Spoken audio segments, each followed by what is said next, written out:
Olá, pessoal, boa tarde. A gente só vai dar mais um tempinho aí pro pessoal entrar na sala, daí a gente já começa.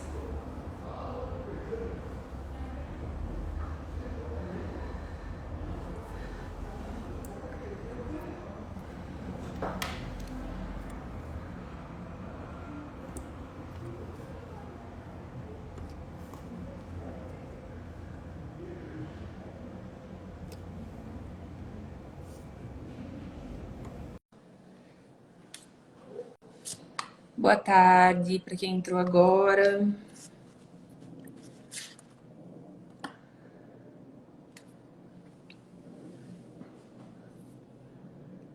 Boa tarde, Cris. Quanto tempo? A gente só tá esperando o pessoal entrar aqui, daí a gente já começa, tá? Aí.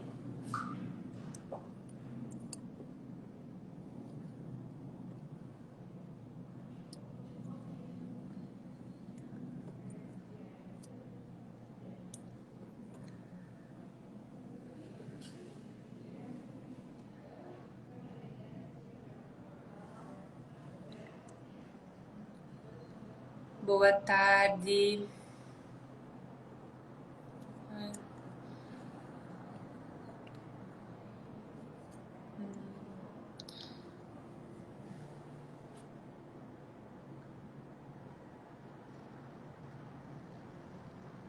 Pode ser o meu Rafael também.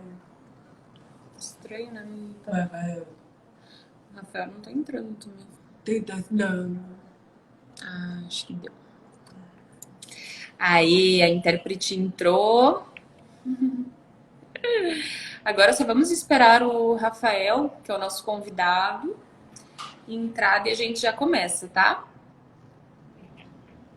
Vai ser uma live bem rapidinha, no máximo uns 25 minutos, para não ficar cansativo para ninguém.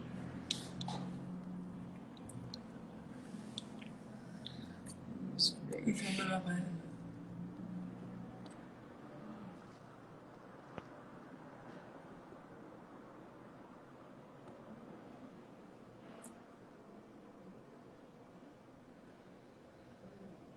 Então, então.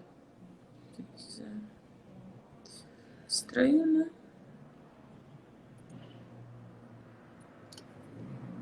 Então,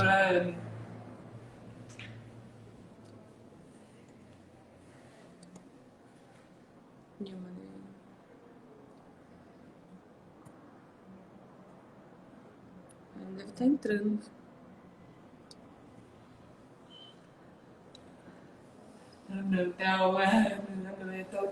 Pois é, deve estar entrando já.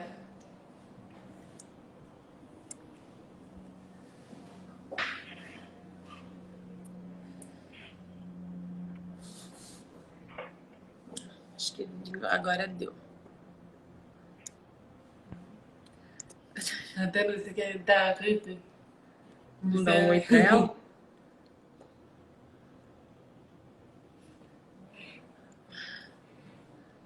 Quer dizer, pra ficar. Você quer tá aqui.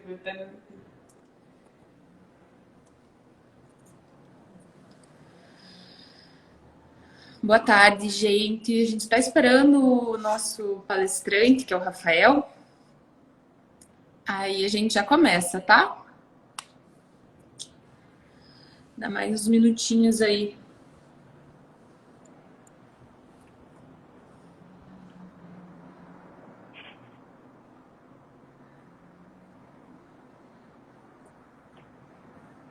Não tá online ainda. Acho que agora tá.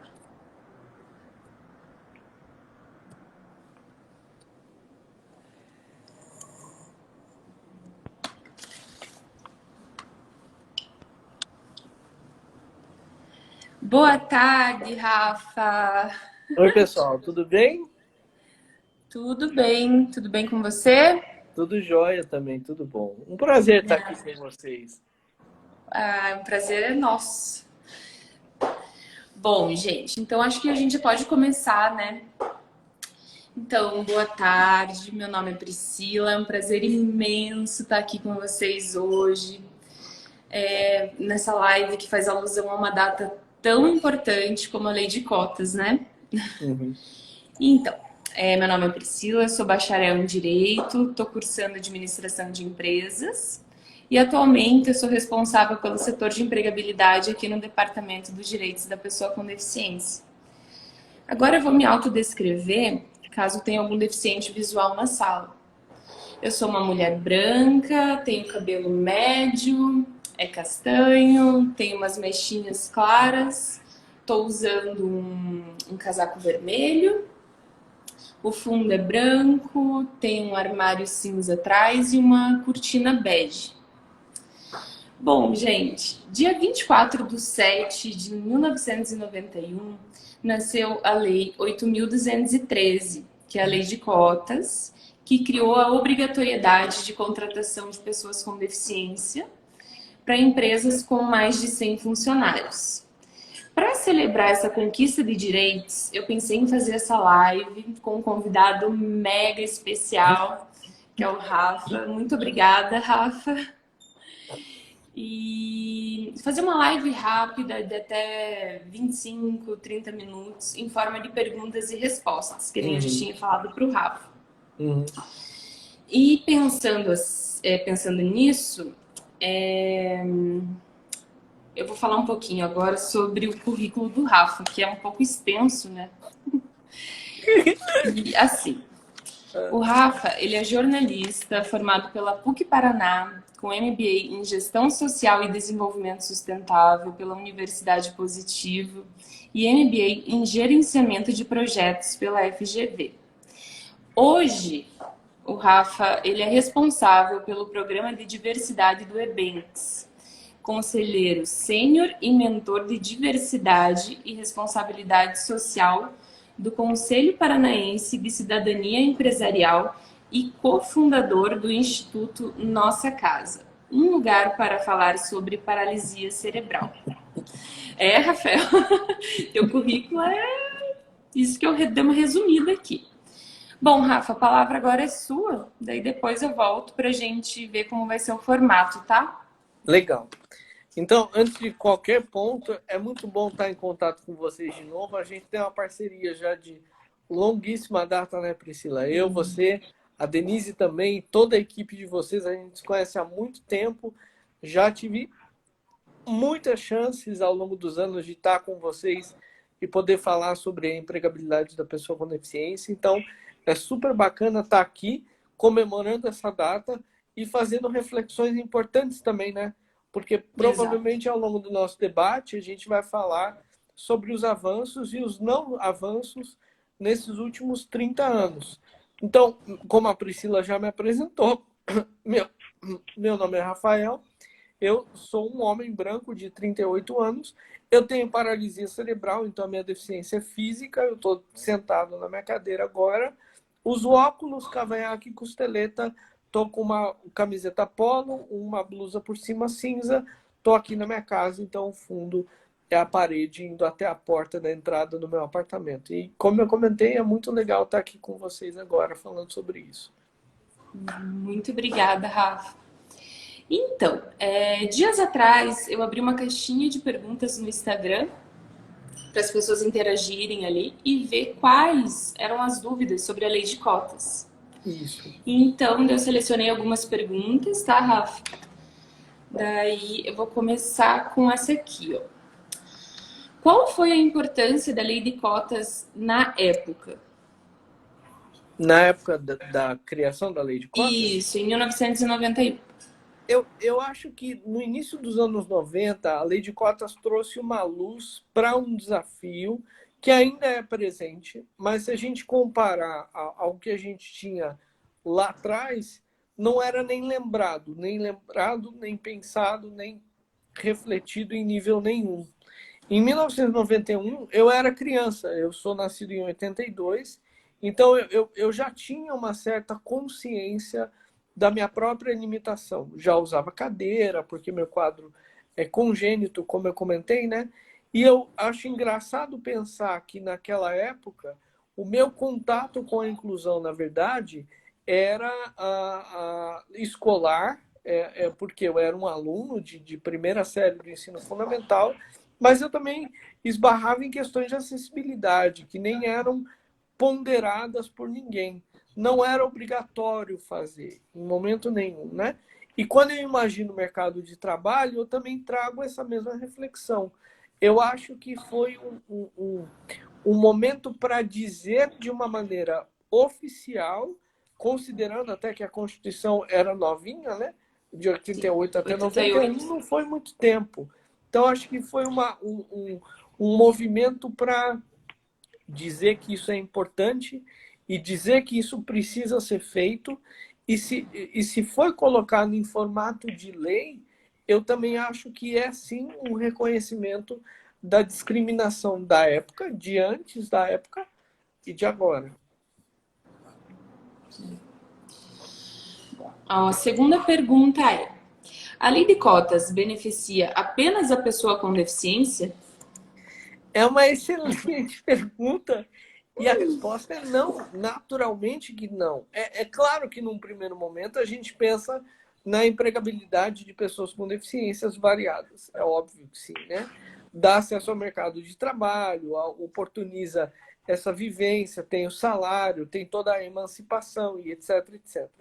Mas só nessas pequenas coisas que eu acabei de comentar, você já começa a perceber que quem se beneficia é todo o entorno, desde a família, naturalmente, daquela pessoa, ela morando sozinha ou não, significa uma emancipação econômica e significa uma independência laboral e de atividades e também de ir e vir, que eu acho que isso é muito importante. Então, você vai ver no núcleo familiar aquela pessoa com deficiência se desenvolver naturalmente, como todo emprego faz para toda pessoa. E, além de tudo isso, você tem a própria organização que contrata. É óbvio que ela também é beneficiada, porque ela é convidada a vivenciar o processo de inclusão e aí, sem entrar muito em detalhes de dinâmicas de gestão de pessoas, mas é uma experiência muito transformadora, porque naturalmente aquelas equipes, aqueles gestores, gestoras, colegas variados e variadas vão começar a olhar para coisas que não olhavam antes. E eu acho que a recompensa de se ter uma experiência de inclusão de um colega com deficiência ou uma colega é muito interessante, porque traz vivências que seriam impossíveis se aquela pessoa não estivesse lá. Exatamente. Atualmente, teve a Dani, ela é uma pessoa com deficiência auditiva e ela veio trabalhar conosco aqui na Central de Libras. A Dani, que era do Ela direito... mudou todo o departamento aqui. Oi? Aham. É muito gratificante, sabe? Você aprende bastante coisa. Legal. Rafa, a outra pergunta é: qual a penalidade para as empresas que não cumprirem a lei de cotas? É uma resposta complexa e não tem apenas... existe uma consequência, mas ela tem assim alguns desdobramentos, né? De uma maneira bem pontual. E aí, Pri, se você quiser até complementar a minha resposta, eu agradeço muito. A primeira consequência, papum, é o pagamento da multa, né? Porque você não está cumprindo uma lei, aí a consequência máxima é o pagamento de multa. Só que até chegar nesse momento tem um certo processo. Não é de uma vez só e não é de uma hora para outra. Provavelmente a organização vai ter a oportunidade de, num primeiro momento, numa primeira fiscalização, apresentar o seu cenário, dar uma certa argumentada no porquê tá daquele jeito e principalmente colocar qual é o teu plano de ação e o que você pretende atingir até quando. Só que esse diálogo continua, né, Pri? Você provavelmente vai ser chamado ou chamada de novo para conversar de novo, para avaliar a sua evolução ou não. E aí, conforme o diálogo não apresenta resultado concreto, aí vai se caminhando, então, para a concretização dessa consequência, que é o pagamento de multa. E o cálculo do valor também não dá para precisar de uma maneira específica. Até quanto você pode pagar ou, no mínimo, quanto você vai pagar.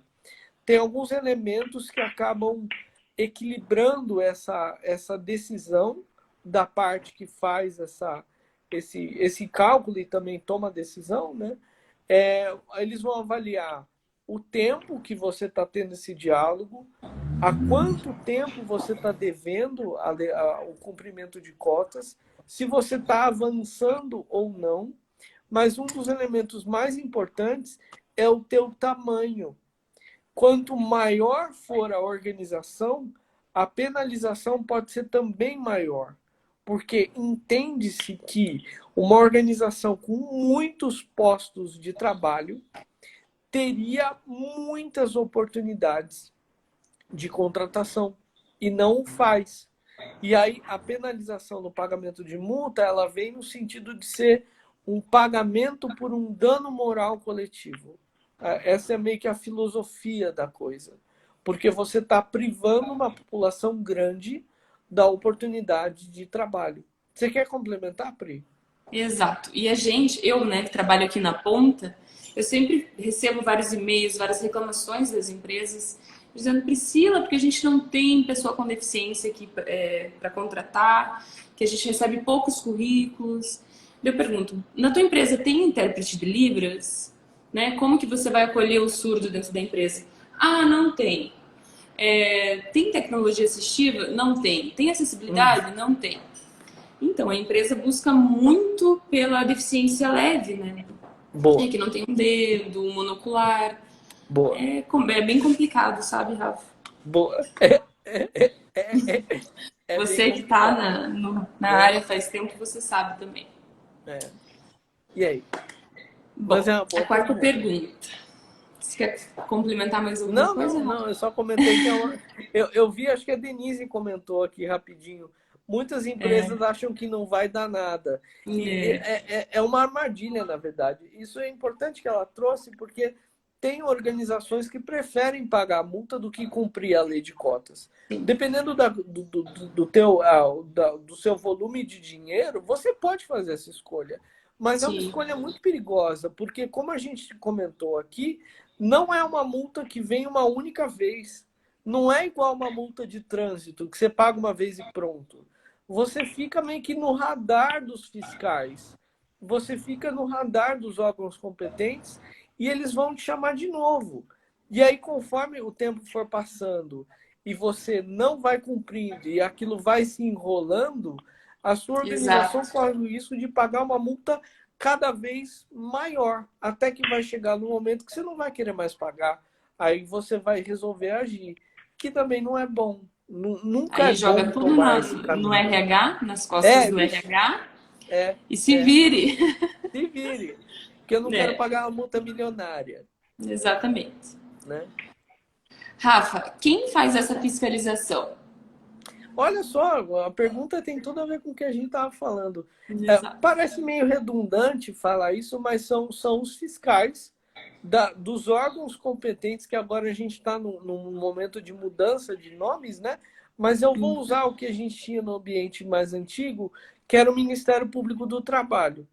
Ele sempre contou com fiscais, e aí a maneira como isso começa é bem variada. Eu já tive contato com organizações que tiveram um primeiro momento de audiência e organizações que já iam há um tempo sendo auditadas, né? Mas também, Pri, se você quiser me complementar, eu agradeço. De qualquer forma, os órgãos competentes vão sempre ter acesso às informações que são públicas em relação ao seu número de colegas que estão ali. Isso é muito importante. Então, por meio do CAGED ou do RAIS, os órgãos públicos conseguem ver quantas pessoas trabalham com você. Então, o cálculo da sua cota precisa ser feito por você, claro, mas é óbvio, até por uma questão ética. Não é uma boa ideia você querer apresentar uma cota diferente do que ela realmente é, porque isso já vai criar um ruído de comunicação que não é bom. Você já vai ser visto como alguém ou vista como alguém que não tem uma predisposição positiva para contornar esse desafio. Então, a partir do momento que esse acesso é público, as pessoas sabem como você está, em termos numéricos, né?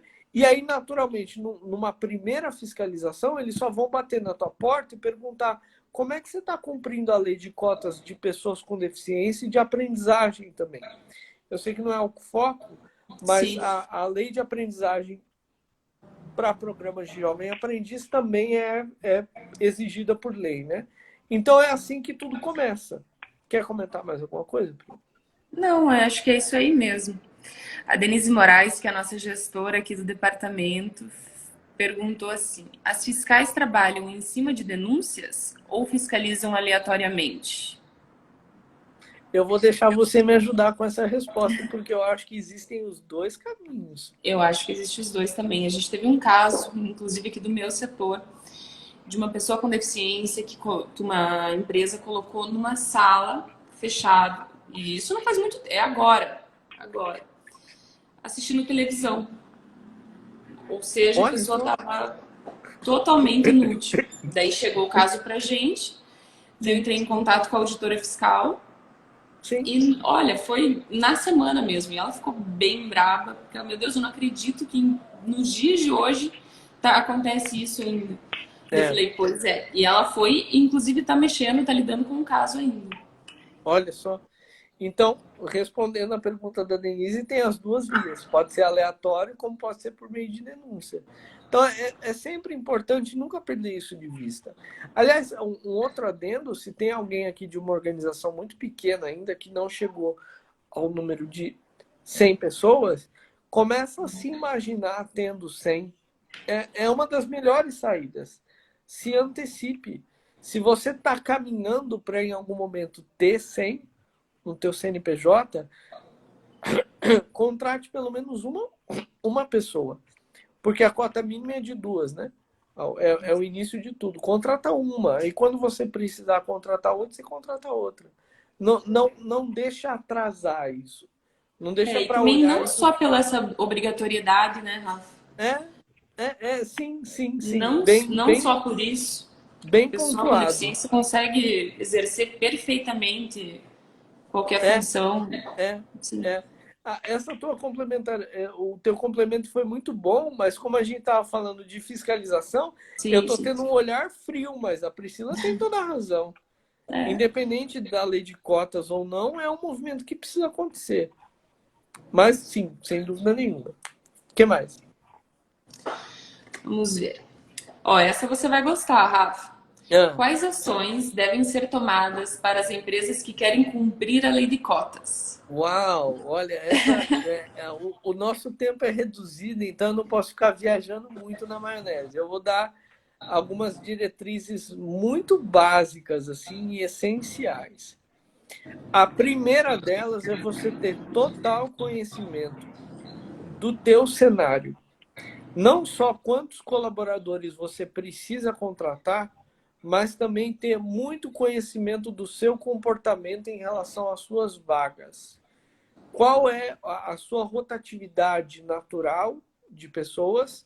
Quais são os locais onde você abre mais oportunidades? E quais são as atividades que a sua empresa, na sua maioria, exige dos colegas? Esses primeiros passos são bem importantes, porque isso vai ajudar você a se posicionar em relação a uma empresa que quer contratar, que é a próxima fase.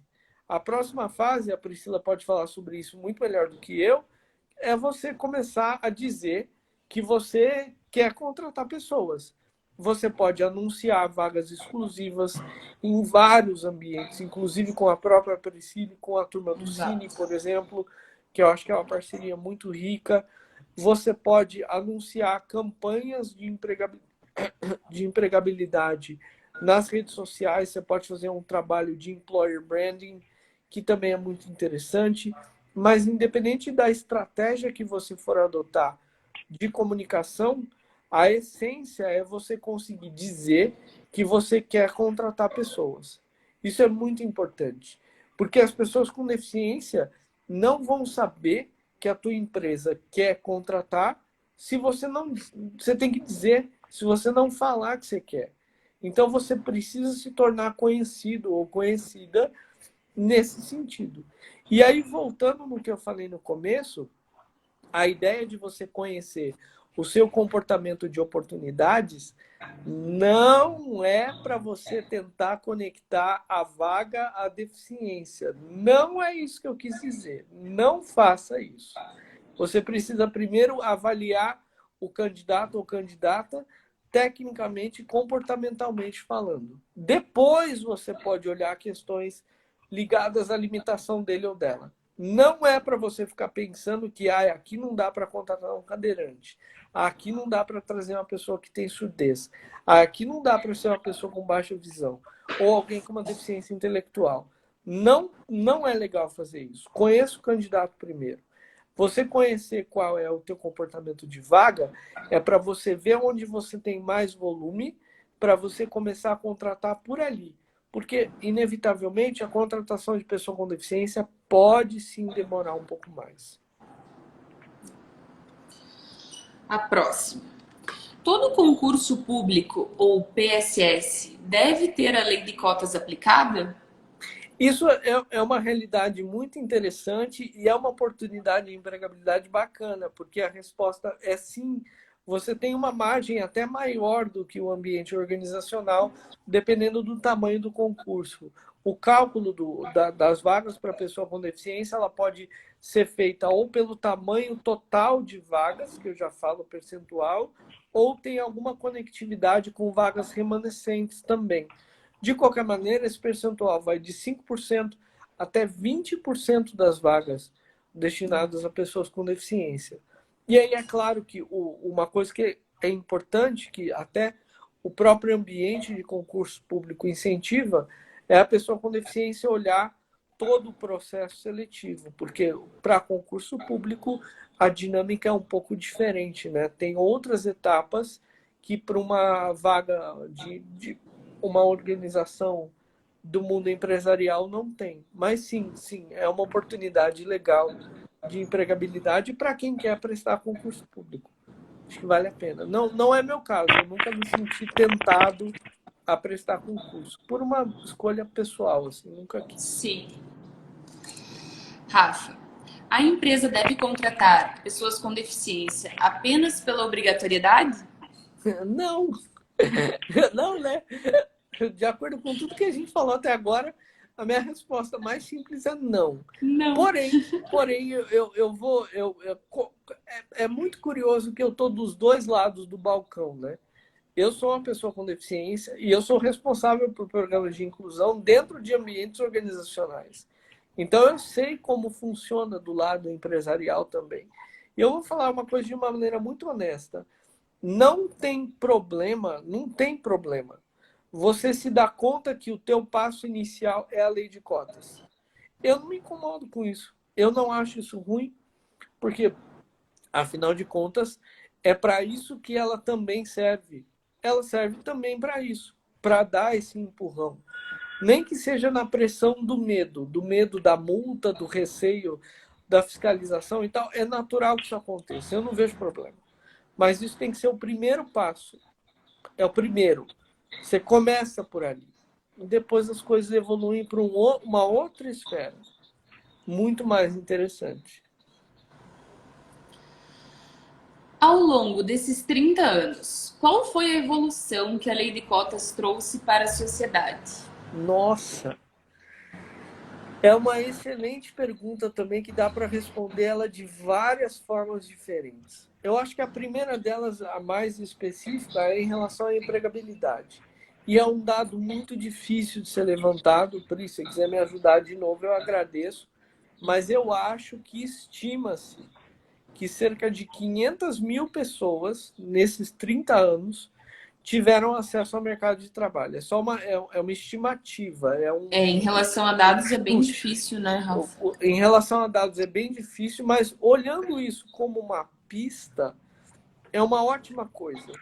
Porque são 500 mil pessoas que, ao longo do tempo, categoricamente, isso eu afirmo com bastante segurança, não teriam o mesmo acesso se não fosse a lei de cotas. Sim. A gente pode aqui discutir meritocracia, a gente pode discutir vontade individual, força de vontade, etc, etc, etc, mas não tem como negar, o mercado de trabalho é discriminatório, ponto final, não tem como ser diferente.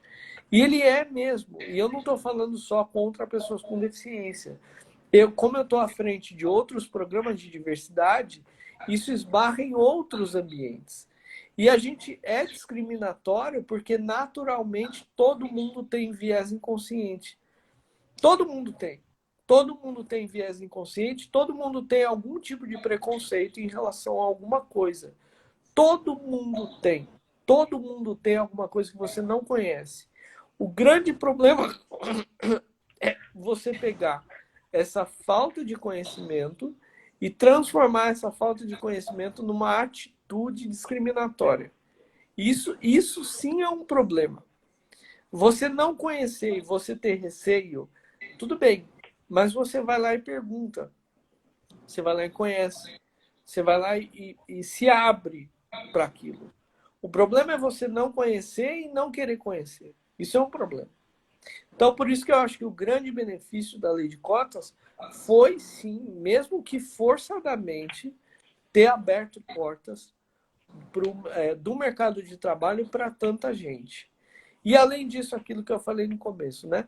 Sem dúvida nenhuma, as dinâmicas de inclusão dentro das organizações públicas ou privadas mudaram muita coisa na gestão de pessoas. Sem dúvida nenhuma.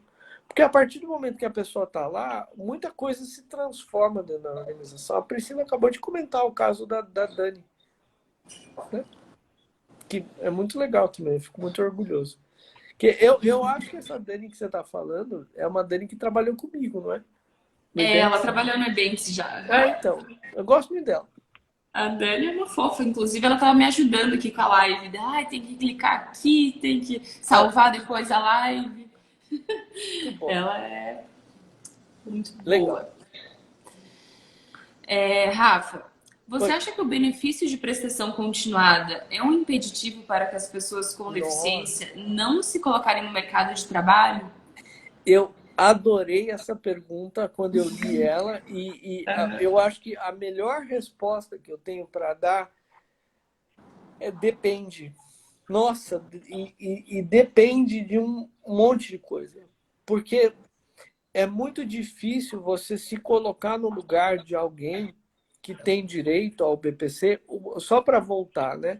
O benefício de prestação continuada é um benefício governamental oferecido a famílias que têm entre os membros uma pessoa com deficiência e a renda per capita daquela família é de até 1/4 de salário mínimo.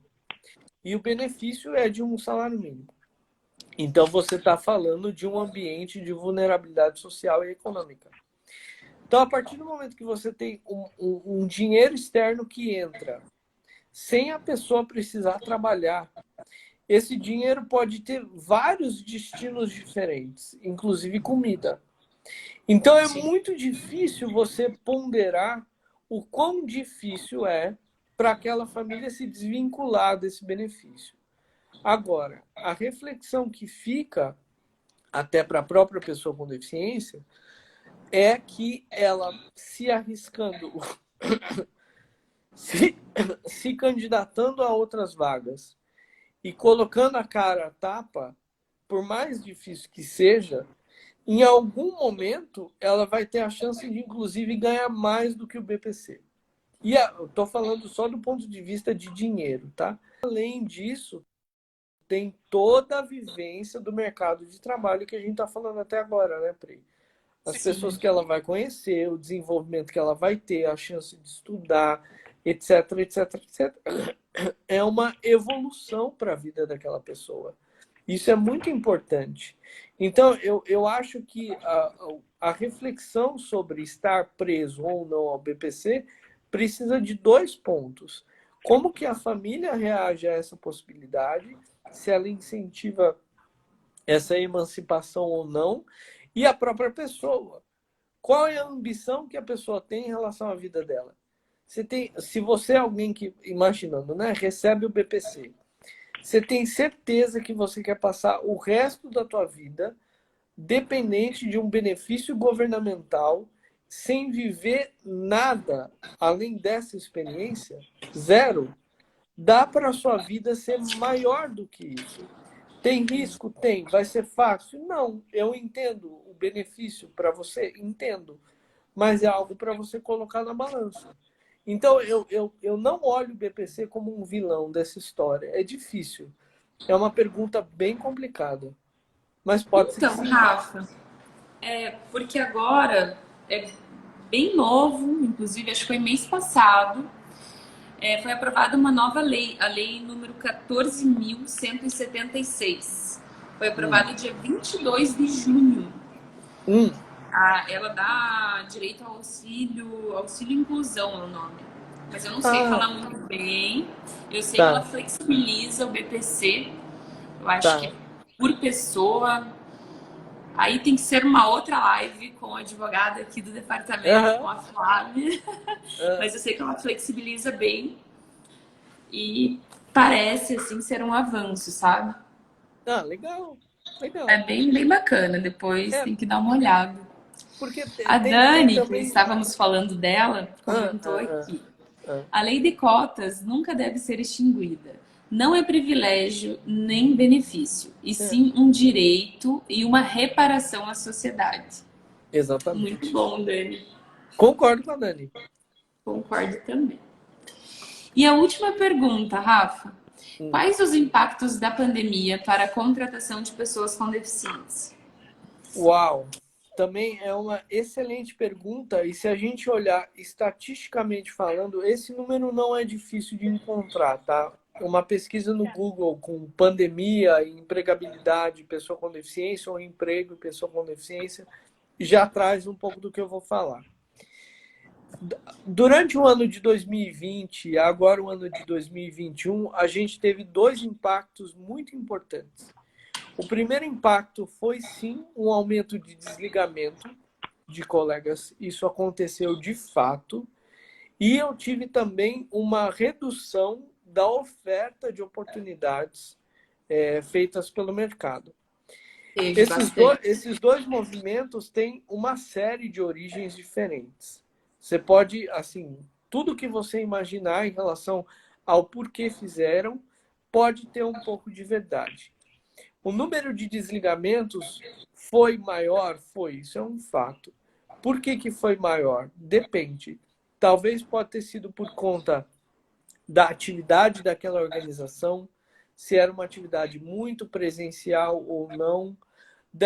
Pode ter sido por conta dos postos de trabalho, por conta da dinâmica do trabalho da pessoa com deficiência naquele local, ou pode ter sido, numa lógica ainda mais perversa, por uma questão de tipo, esses colaboradores aqui não importam muito.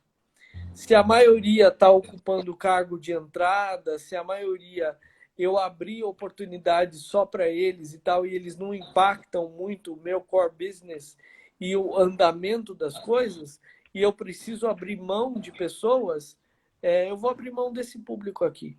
Essa é uma lógica mais perversa. Não é necessariamente o que aconteceu, mas pode ter acontecido. Sim. E aí, a redução do número de vagas ofertadas, a Pri também pode falar disso melhor do que eu acho que tem a ver, sim, com a mudança de dinâmica do presencial ou do home office, tem a ver com as atividades centrais daquela organização, mas também numa lógica perversa, e é algo que eu estou imaginando, eu acho que a redução dos trabalhos de fiscalização durante a pandemia, essa redução foi real, também pode ter desencorajado as organizações como um todo a abrirem vagas para pessoa com deficiência. O que você acha, Pri? E também muitas empresas fecharam, né, Rafa? Faliram. Também. Muitas. Muitas. E é triste, na verdade. Concordo. Foi muito legal que você trouxe esse ponto. Eu ainda imaginei as empresas que de uma maneira ou de outra continuariam, né? Mas sim. isso que você trouxe é extremamente pertinente e fundamental. muitas organizações fecharam. É verdade. É verdade. E teve um decreto, né, Rafa? Não sei se foi decreto, Teve. que até final de 2020, quando Isso. começou a pandemia, era proibido a demissão de pessoas com deficiência. Sem justa Por justa causa. causa. Isso. Aí, após dezembro de 2020, quando entrou esse ano, esse decreto foi revogado, que era o artigo 17, se eu não me engano. Isso E mesmo. aí, Isso mesmo. aí começou a demissão, demissão, demissão, demissão. Exato. Cá Então, estamos. é um pouco daquela lógica mais perversa que eu tinha comentado. E a Priscila lembrou de um Infelizmente. dado muito importante. Até o final do ano passado, era proibido desligar colegas com deficiência sem ser justa causa. Sem a justa Exato. causa não podia. Aí renovou-se o estado de calamidade, o estado pandêmico, mas não renovou-se esse artigo. Então, a Exato. Que era partir o artigo desse 16. momento, Exatamente. os desligamentos começaram a acontecer em maior volume. Aí Exatamente. as razões são muito variadas. Muito, mas realmente é uma pena. É uma pena porque, já que a gente está falando isso de uma maneira bem aberta, reforça que a cultura de inclusão no ambiente corporativo está muito longe de ser cultura. Não é nem cultura, é uma obrigatoriedade na maior parte do ambiente. É uma obrigatoriedade que, se não fosse a força da lei, não aconteceria. Isso que faz 30 anos, né, Rafa?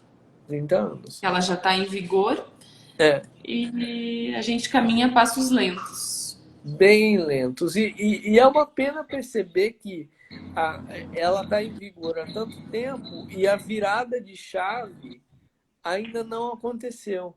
Mesmo até com tantos... Isso é legal, a gente sempre esquece de falar sobre isso. Mesmo com tantos cases de sucesso, porque a gente normalmente fala dos desafios e dos problemas e do que está faltando, né? Mas ao longo desse tempo, tem organizações que, cumprindo a lei de cotas ou não, estando com a cota em dia ou não, tem uma boa trajetória. Eu acho que isso é importante de ser pontuado, assim. Empresas que estão caminhando para e que estão enfrentando desafios hoje e antes também já enfrentavam, mas que dentro delas tem boas histórias para contar. Mesmo com isso sendo uma coisa mais pulsante, a gente sempre tem que voltar para o ABC, sempre tem que voltar para o básico. E é uma pena. Exatamente. É uma pena, porque a gente já poderia estar muito mais avançado nessa troca de boas práticas, né? Exato. Rafa, quero agradecer você por todas essas informações que você passou pra gente. Foi uma tarde muito leve, gostosa. E meu muito obrigada. Obrigado. E quero agradecer também todas as pessoas que assistiram, que participaram. Sim. Foi muito bom. Foi sim. Muito bom. Obrigada, Rafa. Obrigado, pessoal. Foi excelente responder as perguntas de vocês. Então é isso aí, gente. A live vai ficar gravada no nosso canal do YouTube, tá? Muito bom. Legal. Tchau, então, tchau, gente. Tchau, gente. Tchau.